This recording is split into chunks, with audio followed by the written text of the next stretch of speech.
I have to ask you about that day in Colorado because I remember it like it was yesterday. And just even having to relive it by watching that piece, that must be very difficult for you, is it? You know, it was for so many years. It's been 8.5 years now. And my resilience, I think, came from the fact that my mom, the day it happened, said to us, you can be sad, but you can't be mad sad. You can't blame anybody. You have to just see the sadness for what it is and kind of move through it. And that was a huge thing for us. It allowed us to kind of own it and then move through it and celebrate my little brother for everything that he was. And Teddy was just how old? 14. 14 years old. Yeah. And I'll never forget going to Teddy's funeral and seeing your dad being wheeled down the aisle of that church on a gurney, completely flat on his back because of the injuries he had sustained during that accident. Meanwhile, you had very serious injuries as well, right, Charlie?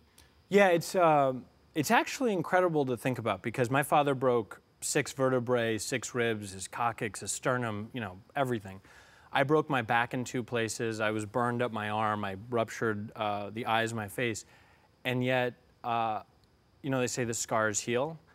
There were no scars. I mean, we were 11 days after the crash, and I was able to walk up and give the eulogy at the Mass. And it was, I don't know, I don't know where it comes from and I don't know where you find it, but when you're blessed with it, you kind of take it and run with it. How did that moment for you, Charlie, change your life? I mean, how did it change your outlook, your perspective? Since I was 12, I've run my own business. And I was living largely with the idea that I was going to do that for the rest of my life. I was really mistaking things that I was good at for things that I loved. And when the plane crashed, like in the moment it was crashing, I had the either great misfortune or fortune of staying awake for the entire crash.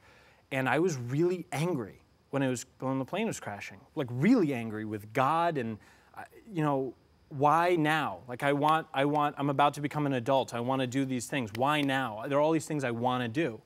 And after the plane crash, my father and I had this very kind of profound conversation, and he said, you know, what happened? And I told him I was angry, and he said, you have to live like that's always going to happen. You know, you have to live like that. And live each day like it's your last, exactly. Like the Tim McGraw song. Exactly. I love Tim McGraw.